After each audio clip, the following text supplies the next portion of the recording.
Inside the stories that affect you. This is Inside KELOLAND. Good evening and thanks for having us in. Coming up on this week's Inside KELOLAND, we're helping you protect your personal information. We'll preview the upcoming Shred It event with the Better Business Bureau and Sioux Empire Crime Stoppers. Plus, in a few days, Sioux Falls will honor the women who are excelling as sales and marketing executives. We'll preview the upcoming SME Women in Business event. Well, first tonight, some parks and parts of the bike trails around Sioux Falls that had been closed after last month's flooding are reopening. And we are also looking at Spencer Dog Park. KELOLAND's Max Hofer shows us how dog owners are still able to enjoy the outdoors even without some of the popular parks. Right now the park is still closed to the public. We've been waiting for the water to subside a little bit. Spencer Park may be closed, but dog owners have found a couple of other spots that they find particularly fetching. Some parks like Lean Park and Family Park are two other spots that have shed some light on the situation. I'm actually closer to Spencer, but since it's, flooded and really muddy, this is the one I come to. I like it because it's, up away from water, so it's not going to be, flooded by the river. But the effects are still felt as mud and water have left them in bad shape. Unfortunately, the turf conditions probably aren't going to be the greatest due to the fact that that turf has been underwater now for about 4 weeks. So that may be a concern to some people. The ground may be muddy for a while yet until we dry out a little bit. As long as you're willing to, bring some towels or something to wipe them off before you put them back in your vehicle, I think it'll be all good. Carlson doesn't know exactly when Spencer will be reopened, but he says you can count on it being right around summertime. Right now we're just waiting to be able to get into the dog parks to clean those up and reopen those to the public once again. Also reopening up the fun for dogs and their owners. I just like the joy it brings them, and then it brings me joy because they're happy and a little bit tired out, and then they can take a nap and just chill for a while. Oh, they look like they're having fun. Joining us now is Kelby Maris, the Park Operations Manager for Sioux Falls. Thanks for being on with us. Thanks for having me. Yeah, Max had a look at what some of the people had to deal with and some of the park conditions, but the department, made an announcement last week about the status of the park. So can you share that in case people missed it? Sure. All of the parks are now open. Portions of the parks, though, are still inundated with floodwaters, which we typically see in springtime. And so some barricades are still up, so we just ask that people respect those barricades and stay away from the floodwaters that are still there. Yeah, I imagine people are pretty excited to get into them, so a good safety reminder is key, huh? Yeah, absolutely. Yeah. So when you were looking at the damage, how much did you come across after that big flooding event? Well, we sustained damage from Legacy Park all the way down Skunk Creek and we're to the confluence of the Big Sioux. And then all the way through Yankton Trail Park, all the way down to Falls Park. So every park along that stretch of the river did see some damage, of course. We did lose a bike trail bridge at Dunham Park. We lost a pedestrian bridge at Sertoma Park.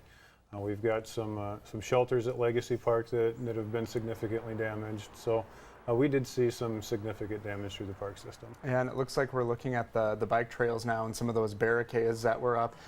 Did people cooperate pretty well with this? Yeah, pretty well. There are some people that do ignore the barricades and go around them, but the barricades are there for their safety. The conditions that they're going to find beyond the barricades are not what they're used to in a typical park setting, and that's why the barricades are there, to keep them a safe distance away from that. Did you have a big problem with people ignoring them? I think we saw a few people go through them on the video. Oh, I wouldn't call it a big problem, okay. But we did have some people that didn't heed the warnings. Well, and getting back to the damage, you mentioned some of the bridges, and I know that those are expensive. Do you have a ballpark estimate at how much money you're looking at in terms of cost? Well, we're in the hundreds of thousands. Of course, those bike trail bridges are about $300,000 a piece. So. Wow. But we're still putting together that damage estimate and hope to have it completed here shortly. And then there's also an announcement I believe Mayor Paul Tenhaken has made about the bike trails. Can you give us a reminder of that? Sure. We're going to be reconstructing a portion of the bike trail from through Beetle Greenway down to the Cherry Rock Bridge. That's all on the west side of the Big Sioux River, and it's what we've typically been doing with our bike trail reconstructions, widening it, increasing sight lines and getting a much better surface for the trail users. And one thing that we're also going to be looking at, it was a big issue last year, the emerald ash borer. So are people still, do they have reason to worry about that, and what's the city doing to keep that at bay? Yeah, the emerald ash borer, by all indications, has survived the winter. We are still moving through our response plan. We've removed, through city forces and through contractors, have removed more than 700 trees since last fall. We will be continuing to remove trees up until Memorial Day. And then between Memorial Day and Labor Day, there's no cutting or transporting of ash wood within Sioux Falls. And then we'll pick up again after Labor Day. Yeah, I know a lot of people had been asking us if the ash borer survived the winter, and they're pretty stubborn. Yeah, they're pretty stubborn. They survive in much colder climates than we have. Yeah, we did have a really good cold snap that did have some mortality to the emerald ash borer, but not enough for us to change our response plan. And in case homeowners forgot, are there any bullet points or advice that you can give them to start preparing for that season? Sure. Again, no cutting or transporting of ash wood between Memorial Day and Labor Day. If they do want to have their trees treated for the emerald ash borer, they need to contact a licensed arborist and have that done. Or they also need to start planning for the removal of trees that they're not going to treat, especially if it's a tree in their backyard that would be more difficult to get to. Those trees can be expensive to remove. Yeah, it seems like a little bit of preventative maintenance can go a long way when it comes to that. Yep, absolutely. Yeah. One quick thing before we wrap up, what are you most looking forward to for park season? I'm really looking forward to getting out and enjoying some warmer weather and getting some color back in the parks. Getting some things to green up, and leaves back on trees and flowers blooming, and the people that maintain our parks do an outstanding job, and can't wait to get out and see the fruits of their labor. Yeah, well, very nice. So thanks for being on with us. We appreciate it. Thanks for having me. All right, coming up next, we're helping you get rid of personal documents without compromising your information. Find out about the upcoming Shred event after the break.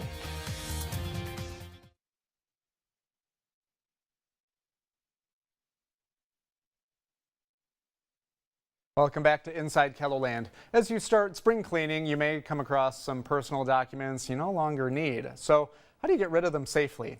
Jesse Schmidt with the Better Business Bureau joins us now with that answer.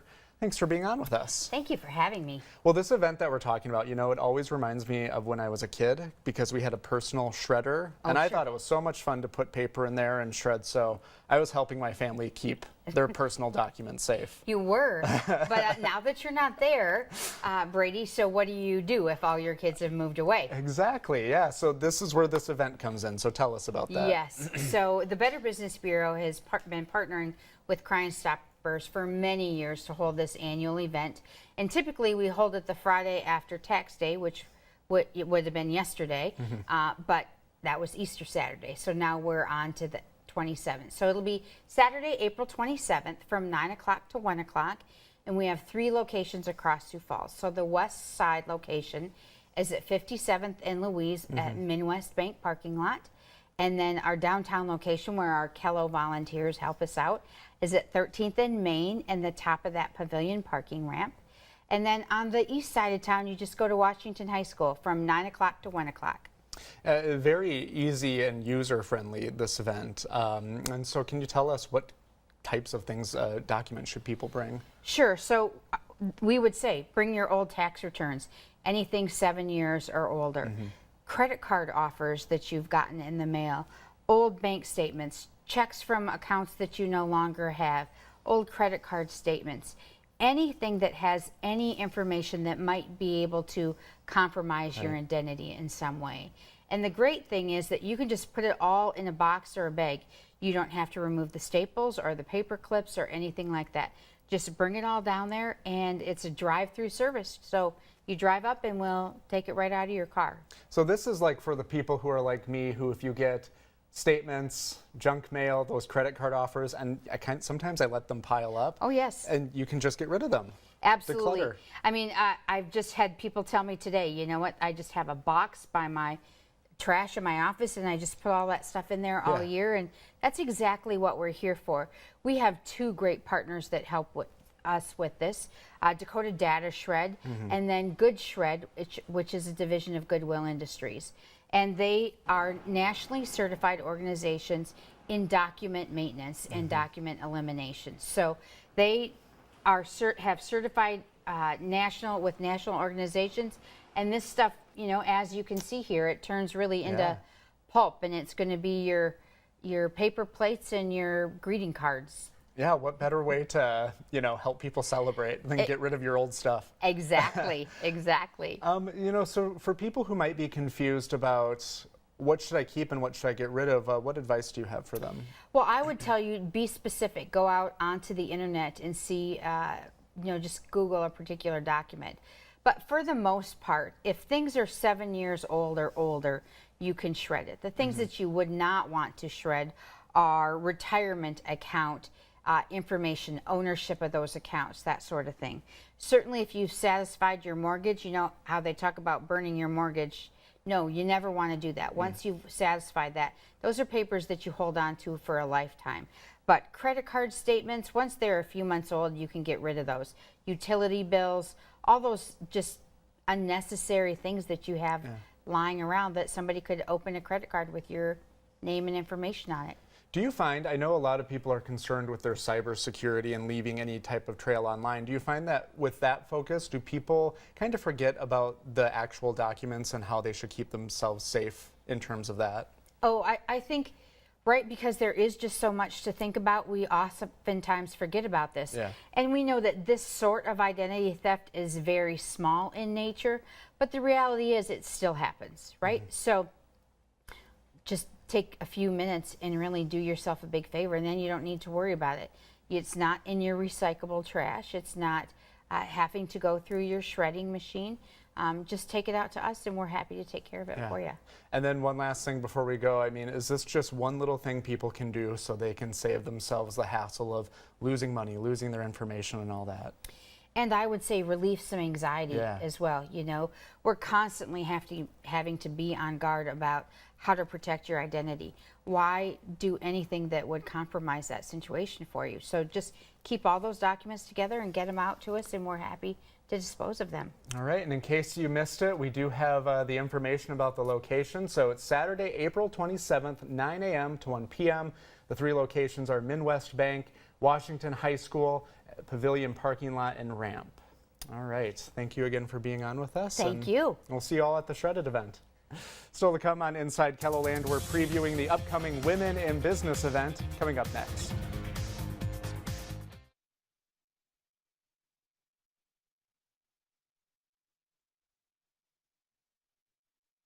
Welcome back to Inside KELOLAND. In just a few short days, Sioux Falls will honor the women who are making their mark in business. Joining us now is Mickey Lundeen, the chair of the 2019 SME Women in Business event. This sounds like a really cool event. Thanks for coming on with us. Thank you for having me. It's a pleasure. Yeah, so tell us about this event on Tuesday. What can people expect? Absolutely. So our Women in Business event is to celebrate all the women in the workforce. Obviously, when it started out, almost 40 years ago, we were celebrating women for a different reason. It was very much a man's working world, you know, back then, but now we're really celebrating and lifting each other up. Yeah. And it's just a blast to see a room of, well, we've already sold over 900 tickets, so it'll be a room of probably nearly 1,000 people celebrating each other, and it's so much fun. But the day, it starts at noon, so from 12 to 5, we have a trade fair. So we've got about 85 different vendor booths set up for you to come and shop and learn from and visit with one another. There's time for a cocktail or a beverage of your choice in the afternoon as well. We have a terrific breakout speaker, Mike Oster. Mike has been with us before a few years ago, but he will talk about it's all about attitude. Yeah. And I think that's a great message for everyone to hear, whether you're male or female. So you men can come too. We would love to have you. And then our dinner portion of the day starts at 6 o'clock. Our keynote speaker, so excited, Taya Kyle. Taya is the wife of American Sniper Chris Kyle. Yeah, people probably remember that movie and reading I would about think him. so, yep. And Taya just had a book come out as well, and I know she will be selling her books that night. So if you're interested in getting a signed copy, I know she is willing to do autographs as well. Okay, we'll keep that in mind for our viewers, and then during dinner, we before Taya speaks, we do have 5 categories of awards to celebrate some fantastic women who've been nominated. Yeah, well, it sounds like a great event. To circle back on some of the points you just made, I really like what you said about lifting each other up, lifting women up. Why is that still important to recognize women in business? You know, for women and men both, and I don't want to single out just women, but this is our Women in Business event, so I will talk about us females. It's important to do that all day, every day. I think that it's vitally important with the busy society that we all live and work in and play in, that we continue to lift each other up. We all get better with competition. We all get better by helping each other succeed, celebrating each other's successes. So I think to continue to make our world and our community and our personal lives better, I think it's really important to keep doing this. I tried to, so my mom is a longtime business owner. She has owned her own business for 40 plus years, I think. And I tried to remember that she is more than just my mom. She is a business owner and she has worked really hard. And I think that's to your point. It is important to recognize these women who have worked hard to help our area in business. Absolutely. Yeah. You know, in the categories, we've got excellence in marketing, excellence in sales. Obviously, this is a sales and marketing execs event, so those two make sense, but it's entrepreneurial excellence. So people like your mom who have the bravery and the guts to go after it on their own. We have supporting excellence, because certainly not everybody plays a lead role. Sometimes there's those supporting roles as well. Those women are just as important as everyone else. And then excellence through the decades. So women who are probably in the later stages of their career, just celebrating their successes as well. Well, I have about a minute left and I have two more questions. So quickly, who was a woman that inspired you to get into your career field?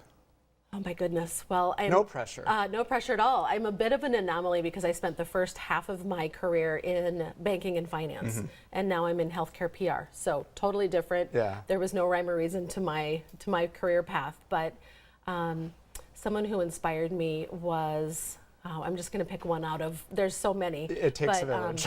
It does take a village. Darla Van Rosendale, who is the CEO at Dalrymple Village.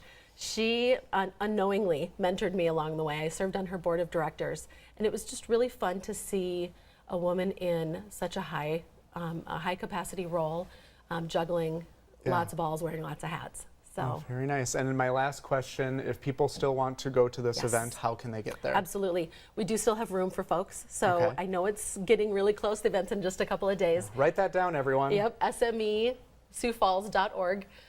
Tickets can be ordered right online, and we would love to see lots and lots more people come. Well, very good. Including you, sir. Well, we'll see. I might just show up. I think you should. Thank you very much. Thanks, Brady. Appreciate it. Well, coming up in our final segment of Inside KELOLAND, we're giving you a sneak peek at our upcoming Spring Doppler special. We'll be right back after this.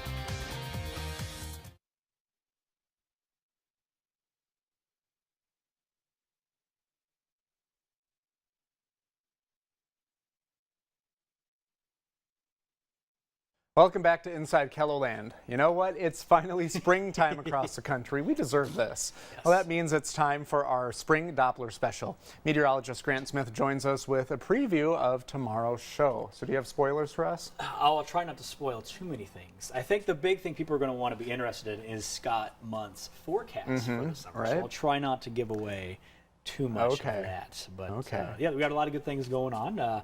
We talk about the toys that we have in the Storm Center. We're talking about our radars, the Storm Tracker app, giving you some tips when it comes to that. That thing's very handy. It is pretty handy, and it kind of gives you a little bit of taste of the Storm Center if you're not, close to a TV during severe weather or something like that. We also talk about the flooding. That's kind of a big thing this spring. Yeah, we had a lot of snow this year. We had a lot of flooding. It's been a very wet season. Yeah, we talk about this season. We talk about past seasons, 1960s, early 1900s. Even Brian Carson's goes back to the 1880s. Okay. Oh, that's kind of a treat. Yes, it should be fun. He goes back that far. We also talk about how to prepare your lawns and gardens to go from summertime to from winter to summertime. So that's kind of a little treat there. Brian kind of focuses in on gardening, and I kind of focus on landscaping and things like that. Jay. There are a lot of meteorologists to keep track of. We have a whole army of them. Yeah, it does. He on one of his trips, he actually got to speak with some meteorologists that deal with fire weather. He talks about how weather and meteorology can focus on fire behavior. things like that. And about that landscaping story. This all came around because a little under 2 years ago, my wife and I bought a house. Oh, wow. And all the responsibility that comes with having a house. And I have a little bit of experience in that, shoveling snow and mowing the lawn. But it was the landscaping thing that kind of scared me a little bit. So I was able to talk with some folks at Cliff Avenue Greenhouse to figure out how to transition the yard from summer to winter time. First of all, you may not think it, but all the snow we had this year was a good thing. It protected the dormant plants from the cold air. With the snow cover, it's given a lot of the perennials and the shorter shrubs and stuff a good insulation cover. I had the opportunity to talk with Heath Ziegler, store manager and co-owner of Cliff Avenue Greenhouse and Garden Center, about what goes into transitioning the yard from winter to summer. With snow as we've had on the grass and stuff, a lot of it's going to be real compacted down and underneath all that snow. So I think the best thing is once it does dry a little bit, go ahead and go out there and rake up some of those real bad spots that are real packed down. But you should make sure it all dries up, or you'll end up tearing it up and making it worse than it already is, and that really doesn't sound good. Now, some of your plants may have served as a buffet table for rabbits and other animals during the winter. They are hungry. They're going to go out there and find whatever they can to eat as well. And if your plants have been eaten a little bit, it's okay. Ziegler says that can actually encourage growth from the bottom of the bushes. It's the trees that you may need to watch out for. But what you want to watch out for is if they start girdling around the tree trunk itself. Once it gets all the way around the tree trunk, chances are it may not survive. And if your tree has this kind of damage, don't chop it down just yet. Wait a bit and see if it shows signs of stress. What I would probably honestly do is just wait until it does leaf out and does start seeing signs of real stress, and it does start going downhill from there. A lot of these trees and shrubs are real resistant to things and do have a great survival rate. The next thing to consider is your own planting ability. I know Brian and Scott are good at growing a garden, but so far I've only been good at eating their salsa. A lot of the easier ones would be like varieties of spireas. Those pretty much grow just about anywhere. Daylilies are great. As for garden plants, you can usually start those around Mother's Day. A lot of those items at Cliff Avenue Greenhouse are already used to the KELOLAND weather, so there's no need to prepare for them too much. So there you have it. A lot of good information for those beginners like me to help their lawns and gardens go from winter to summertime. Oh, okay. I said wrong, but well, I was worried. I thought, did I miss summer? Are we back to winter already? You never know. It's super short. Summertime is super short here, so we're already going back. No, I'm just kidding. Well, if you need any help landscaping, I'm sure Scott Munt would help you, so just give him a call. I will certainly call him up. Okay, thanks, Grant. Well, you can catch the Spring Doppler special tomorrow night at 6:30 right here on KELO TV. That's all the time we have for this week's Inside KELOLAND. You can find out more about today's topics online at KELOLAND.com. Join us every Sunday following the 10 o'clock news right here on KELO TV. Have a good night, everyone.